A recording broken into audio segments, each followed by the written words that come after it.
Welcome students. आज हमारे chapter human health and disease में हमारा पार्ट 7 देखेंगे। पार्ट 7 स्टार्ट करने से पहले पिछले वीडियो का रिवाइज कर लेते। पिछले वीडियो में हमने क्या देखा था? तो पिछले वीडियो में हमने देखा था ABO ब्लड ग्रुप सिस्टम देखा था। हमने क्या देखा था? हमारे पास 4 टाइप्स के ब्लड होते हैं, ABO। जो A ब्लड होता है उसमें A एंटीजन होता है, B एंटीबॉडी होता है, और जो B ब्लड होता है उसमें B एंटीजन होता है और A एंटीबॉडी होता है। और जो हमारा AB ब्लड ग्रुप होता है उसमें A और B दोनों एंटीजन्स होते हैं और कोई भी एंटीबॉडी नहीं होता। और हमारे O में क्या होता है? कोई भी एंटीजन नहीं होता है पर दोनों टाइप्स के एंटीबॉडीज़ होते हैं। हमारा जो O है वो हर टाइप के ब्लड ग्रुप्स को ब्लड डोनेट कर सकते, तो यूनिवर्सल डोनेटर। और जो AB है हर टाइप के ब्लड को ले सकता है। AB ब्लड ग्रुप वाले हर टाइप के ब्लड वालों से ब्लड ले सकते हैं। तो AB क्या है? यूनिवर्सल एक्सेप्टर है। और हमने क्या क्या पढ़ा था स्टूडेंट्स? और हमने पढ़ा था कि हमारे ब्लड ग्रुप में पॉजिटिव और नेगेटिव किस एंटीजन से आता है। हमने पढ़ा था RH फैक्टर के बारे में, RH एंटीजन के बारे में। तो सबसे पहले RH एंटीजन किस में पाया गया था? रेसस मंकी में पाया गया था। RH फैक्टर किस तरह से हमें बताता है पॉजिटिव नेगेटिव? अगर RH एंटीजन किसी के भी बॉडी में प्रेजेंट है, तो किसी के भी ब्लड के सेल्स पे प्रेजेंट है, तो क्या होगा? वो पॉजिटिव होगा। समझो A B positive, A positive, B positive, O positive. अगर वो RH एंटीजन एब्सेंट है बॉडी में तो क्या होगा? नेगेटिव लगता है। जैसे AB negative, A negative, B negative, O negative. तो इस तरह से RH फैक्टर हमारे ब्लड में पॉजिटिव नेगेटिव डिसाइड करता है। तो इसमें एक प्रॉब्लम भी हमने देखा था कि एक कुछ तो प्रॉब्लम अराइज होती है। तो वो क्या थी? एरिथ्रोब्लास्टोसिस फ्यूटिलिस, जिसमें जो पेट के अंदर का बच्चा रहता है उसके सेल्स में रप्चर हो जाते हैं।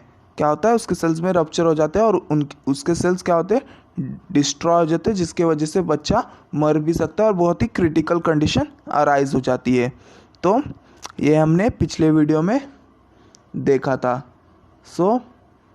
आज हम वीडियो में देखते हैं कि जब हमारे जो इम्यून सिस्टम्स है, जो भी हमने अब तक पढ़ा है उसका क्या यूज़ है। अगर वो फेल हो जाते हैं तो क्या होने वाला है। हमने अब तक क्या क्या पढ़ा था? हमने पढ़ा था हमारी इम्यूनिटी के बारे में पढ़ा था, और हमने सेल्स ऑफ इम्यून सिस्टम पढ़ा था। तो इम्यूनिटी में हमने पढ़ा था एक्वायर्ड इम्यूनिटी, इन्नेट इम्यूनिटी किस तरह से हमें प्रोटेक्ट कर रहे हैं। सेल्स ऑफ इम्यून सिस्टम में पढ़ा था किस तरह से लिम्फोसाइट से, किस तरह से एंटीजन प्रेजेंटिंग सेल है, B लिम्फोसाइट से, T लिम्फोसाइट से किस तरह से एंटीजन से लड़ते हैं, किस तरह से फॉरेन पार्टिकल से हमें प्रोटेक्ट कर रहे हैं, उन्हें डिस्ट्रॉय करते हैं। बट अगर क्या होगा जब हमारा इम्यून सिस्टम प्रॉपरली वर्क नहीं करेगा और हमारे सेल्स है वो प्रॉपरली नहीं मार पाएंगे, या किसी भी रीज़न से वो नहीं मार पाते, किसी भी रीज़न से नहीं बन पाते हमारे एंटीबॉडीज़ उनके खिलाफ, फिर क्या होने वाले? हमारे इम्यून सिस्टम रेस्पॉन्स नहीं करते उनके खिलाफ, तो क्या होगा? तो एक कंडीशन अराइज होती है जिसमें आप कंफर्ट फील नहीं करते हैं। क्या वो एक कंडीशन अराइज होती है जिसमें आप कंफर्ट नहीं फील करते, आपको डिस्कम्फर्ट फील होता है उस टाइम पे।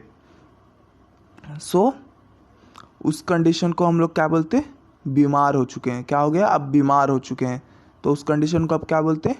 डिजीज़। तो हम इस चैप्टर में नया टॉपिक स्टार्ट करने जा रहे हैं ह्यूमन डिजीज़ के बारे में। तो ह्यूमन डिजीज़ स्टार्ट करने से पहले डिजीज़ को समझना पड़ेगा, डिजीज़ होता क्या है। तो वर्ड के हिसाब से चलते हैं। डिस मतलब होता है अवे और इस मतलब होता है कंफर्ट। मतलब डिजीज़ मतलब क्या होता है? आपके कंफर्ट का अवे होना, आपके कंफर्ट का दूर हो जाना। क्या होता है? डिजीज़ मतलब आप डिस्कम्फर्ट हो जाते हैं। तो डिजीज का डेफिनेशन देख लेते हैं। Disease is defined as condition of disturbed or deranged functioning of one or more organs or organ system of a body cause due to infections, defective diet or heredity. तो disease क्या है? आपके body का organs का dysfunctioning करना, मतलब अच्छे से काम नहीं करना किसी भी रीज़न से। वो रीजंस क्या क्या हो सकते हैं? कि आपको कोई इन्फेक्शन हो जाए, या आपका जो खाना है वो बरोबर नहीं है, या हेरिडिटी मतलब आपको जेनेटिकली पहले से ही कुछ तो प्रॉब्लम है, तो आपको क्या होता है, आप डिस्कम्फर्ट फील करने लगते हो, हम उसे क्या बोलते हैं, आपको डिजीज़ हो गया है। तो डिजीज़ का मतलब क्या, आपके ऑर्गन्स का डिसफंक्शनिंग करना, आपके ऑर्गन्स का करना अच्छे से काम नहीं करना किसी भी रीज़न से, कोई भी रीज़न हो, चाहे वो इन्फेक्शन हो या आपका कोई भी डाइट हो या हेरिडिटी हो या तो आपको कोई भी जेनेटिकली प्रॉब्लम हो। तो डिजीज़ इस तरह से डिफाइंड है, इसे नोट करना है आपको अपने नोट्स में। आगे और देखते हैं क्या है।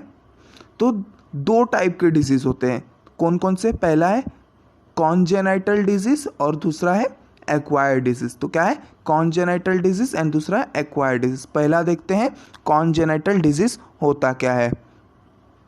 Congenital disease are present from birth, may be caused by genetic abnormalities और metabolic disorder। अब congenital disease क्या होता है, बर्थ से ही हम में रहता है, मतलब बर्थ के ही टाइम से हमारे में पहले से प्रेजेंट रहता है। और किस वजह से वो प्रेजेंट होता है, या तो हमें कोई जेनेटिक डिसऑर्डर हो, जेनेटिक डिसऑर्डर मतलब आपके डीएनए में ही कोई प्रॉब्लम हो जिसके वजह से कोई डिजीज़ अराइज हो जाए, जिसकी वजह से कोई बीमारी हमें लग जाती है।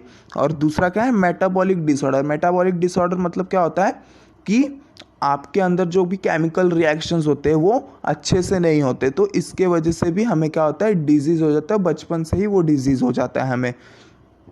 तो कॉन्जेनिटल डिजीज़ हमारे में पहले से ही बर्थ से प्रेजेंट होता है और किन से हो सकता है, या तो कोई हमें जेनेटिक एबनॉर्मेलिटी हो या तो हमें कोई मेटाबॉलिक डिसऑर्डर हो पहले से ही। तो ये होता है कॉन्जेनाइटल डिजीज़। याद रखना स्टूडेंट, हमारे बर्थ से ही ये डिजीज़ हमें होने वाला है। They may be permanent and were practically incurable. However, modern research was helped to cure some inborn disease, though by gene therapy और enzyme replacement therapy etc. तो ये डिजीज़ क्या होते हैं, परमानेंट होते हैं, पहले परमानेंट ही होते हैं और प्रैक्टिकल इनक्योरेबल मतलब इन्हें ठीक नहीं किया जा सकता। पर जो अभी मॉडर्न साइंस आया है उसमें क्या है, 2 टाइप से, जैसे कि जीन थेरेपी और एंजाइम रिप्लेसमेंट थेरेपी, जिनकी वजह से ठीक किया जाता है। जीन थेरेपी में क्या होता है स्टूडेंट्स, हमारा जो डिफेक्टिव जीन होता है ना, हमारे डीएनए में जो डिफेक्टिव जीन होता है ना, उसे रिप्लेस कर दिया जाता है। उस जीन को निकाल के हमारे सेल्स में से उसे रिप्लेस कर दिया जाता है, उसे हम जीन थेरेपी करते हैं। और एंजाइम रिप्लेसमेंट थेरेपी क्या होता है, उसमें हमारा जो डिफेक्टिव एंजाइम होता है जिसके वजह से हमारे में मेटाबॉलिक डिसऑर्डर हो रहे हैं, वो एंजाइम हटा के वो हमारे में नए एंजाइम्स डाले जाते हैं, तो वो एंजाइम रिप्लेसमेंट थेरेपी होता है, जो कि अभी मॉडर्न साइंस में आ चुका है। पर ये बहुत कॉस्टली और बहुत ही रिस्की होते हैं स्टूडेंट्स। अब हम इसका एक एग्जाम्पल देखते हैं, सिस्टिक फाइब्रोसिस। सिस्टिक फाइब्रोसिस क्या होता है स्टूडेंट्स, जो न्यूबॉर्न बेबीज़ होते हैं ना, कभी कभी एक जेनेटिकली प्रॉब्लम अराइज होता है, इनके जीन्स में ही वो प्रॉब्लम होती है। जो हमारा जीन प्रोटीन बनाने वाला डीएनए होता है ना, उनमें ये प्रॉब्लम होता है। वो क्या करता है, जो हमारे म्यूकस सेल्स होते हैं उसमें म्यूकस सीक्रेट होने लगता है अपने आप ही, बिना किसी पार्टिकल के। जब अभी हमारे में म्यूकस कब सीक्रेट होता है, जब हमारे मुंह के अंदर कोई पार्टिकल जाता है तब सीक्रेट होता है, बट उसमें बिना मतलब का म्यूकस सीक्रेट होने लगता है। और हमारे जो रेस्पिरेटरी ट्रैक होते हैं, हमारे जो डाइजेस्टिव सिस्टम के ट्रैक्स होते हैं, उनमें ये म्यूकस जमा हो जाता है और हम अच्छे से सांस नहीं ले पाते और एक क्रिटिकल कंडीशन अराइज हो जाती है जिसमें बच्चे की डेथ भी हो जाती है। तो इस तरह का भी कंडीशंस अराइज हो सकती है। तो ये सब कॉन्जेनाइटल डिजीज़ में आते हैं। अब हम देखते हैं एक्वायर्ड डिजीज़ क्या होता है। Acquired disease developed after the birth. तो एक्वायर्ड डिजीज़ क्या होता है, हमारे बर्थ के बाद जो हमें डिजीज़ होता है वो क्या होता है, एक्वायर्ड डिजीज़ होता है। मतलब हमारे बर्थ के बाद जो डिजीज़ होने वाला है वो एक्वायर्ड डिजीज़ होने वाला है। कॉन्जेनिटल क्या था, बर्थ से या बर्थ के पहले से हमें जो पहले से डिजीज़ हो जेनेटिकली, और एक्वायर्ड क्या है, जो हमें बर्थ के बाद होने वाला है। तो एक्वायर्ड डिजीज़ भी 2 टाइप में है, communicable or infectious disease. Second है नॉन कम्युनिकेबल और नॉन इन्फेक्शियस डिजीज़। एक एक करके दोनों को देखेंगे क्या है। कम्युनिकेबल और इन्फेक्शियस डिजीज़ देखते हैं पहले। नाम से ही समझ में आ रहा है, कम्युनिकेबल और इन्फेक्शियस मतलब स्प्रेड होने वाले डिजीज़, कम्युनिकेबल मतलब जो स्प्रेड हो जाए। तो the disease which are transmitted from infected person to another healthy person either directly or indirectly are known as communicable or infectious disease. तो जो भी बीमारी ऐसी है जो कि एक पर्सन से दूसरे हेल्दी पर्सन में, जो इन्फेक्टेड पर्सन है वो उसके वजह से दूसरे हेल्दी पर्सन में वो डिजीज़ ट्रांसफ़र हो रही, तो उसे हम क्या बोलेंगे, कम्युनिकेबल और इन्फेक्शियस डिजीज़ बोलेंगे। तो क्या बोलेंगे उसे, कम्युनिकेबल एंड इन्फेक्शियस डिजीज जो स्प्रेड हो रही है। Communicable disease are caused by pathogens like viruses, bacteria, fungi, worms et cetera. तो जो ये स्प्रेड होने वाले डिजीज हो किस तरह से हमें होते हैं, तो ये वायरसेस के वजह से होते हैं, बाहर के जो भी पैथोजेंस है उनके वजह से होते हैं, कुछ बैक्टीरियाज के वजह से होते हैं, फंगाई के वजह से होते हैं, और कुछ कीड़ों के वजह से हमें ये हो सकते हैं, और ये दूसरों में भी स्प्रेड हो सकते हैं। तो हम इसे क्या बोलेंगे, कम्युनिकेबल एंड इन्फेक्शियस डिजीज़। नाम से ही मालूम पड़ रहा है कि ये स्प्रेड होने वाले डिजीज़ हैं।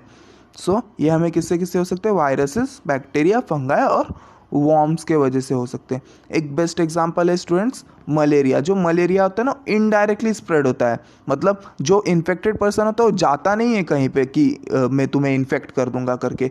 तो वो कैसे होता है ना स्टूडेंट्स, जी जो पहले से मलेरिया से इन्फेक्टेड है, अगर उसको कोई मच्छर काटता है तो मच्छर के मुंह में ना पैरासाइट्स आ जाते हैं, जो मतलब मलेरिया फैलाने वाले जो माइक्रो ऑर्गेनिज्म रहते हैं उसके मुंह पे लग जाता है। फिर से वो मच्छर किसी और इंसान को काटता है ना, तो वो पैरासाइट्स उसके बॉडी में चले जाते हैं, जिसकी वजह से उसे भी मलेरिया हो जाता है। तो इस तरह से ये डिजीज़ फैलता है। तो ये भी किस में आ गया है, हमारे कम्युनिकेबल और इन्फेक्शियस डिजीज़ में आता है मलेरिया भी। सो ये एक बेस्ट एग्जाम्पल है। इसको हम डिटेल में आगे वाले वीडियो में पढ़ेंगे कि मलेरिया की डिजीज़ कैसी होती है और कैसे इसे प्रिवेंट करना है, तो हम आगे देखने वाले हैं वो। पहले ये देख लेते हैं। अब देखते हैं हम नॉन कम्युनिकेबल और नॉन इन्फेक्शियस डिजीज़। नाम से ही पता चल रहा है कि ये स्प्रेड नहीं होने वाले किसी के बॉडी में भी।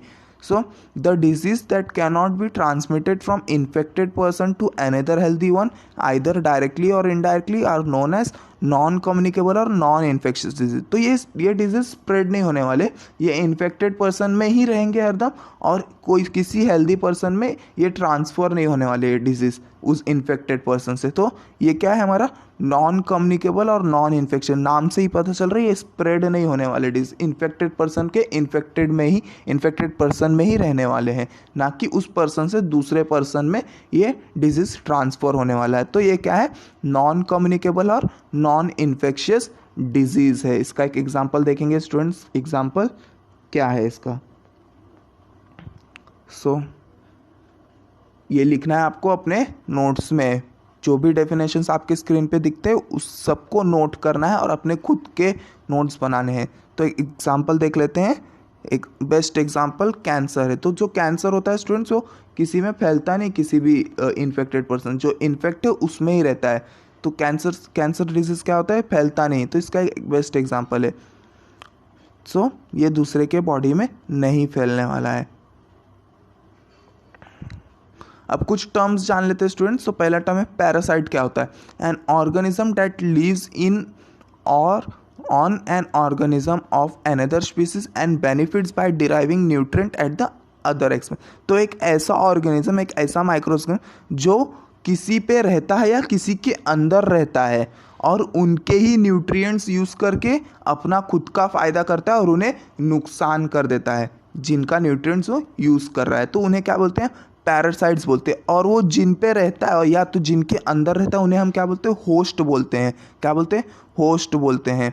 सो आई होप ये समझ गया होगा पैरासाइट्स क्या होता है। एक ऐसे ऑर्गेनिज्म जिन पे जो किसी चीज़ पर रहते हैं या किसी चीज़ के अंदर रहते हैं और उनको ही हार्म करके उनके ही न्यूट्रिएंट्स लेते हैं, उन्हें हम क्या बोलते हैं, पैरासाइट्स बोलते हैं। और वो जिन पे रहते हैं उनको क्या बोलते हैं, होस्ट बोलते हैं। तो ऐसे दो टाइप के पैरासाइट्स होते हैं, एक्टोपैरासाइट्स होते हैं, एंडोपैरासाइट्स होते हैं। एक्टोपैरासाइट्स क्या होते हैं, जो कि बाहर रहते हैं। एग्जाम्पल, बेस्ट एग्जाम्पल लीक, जुएँ, बाल में जो जुएँ होते हैं वो। और दूसरा एग्जाम्पल क्या है, एंडोपैरासाइट, जैसे कि प्लाज्मोडियम एक ऐसा ऑर्गेनिज्म जिसके वजह से मलेरिया होता है, जो हमारे बॉडी के अंदर होते हैं।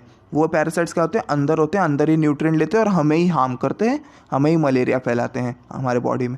और जो एक्टोपैरासाइट से लीक्स होते हैं, जुएँ होते हैं, वो बाहर बाल के ऊपर होते हैं, हमारे सर के ऊपर होते हैं और हमारे ब्लड लेते हैं वहाँ से।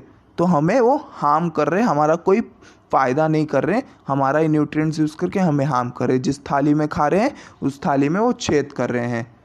सो आई होप आपको ये पैरासाइट्स समझ गया होगा, बहुत ही इंपॉर्टेंट है, आगे हम यूज़ करने वाले हैं ये सब टर्म्स। सो आपको ये याद रखना है कि पैरासाइट्स क्या होता है। एक और टर्म देख लेते हैं स्टूडेंट्स, वेक्टर।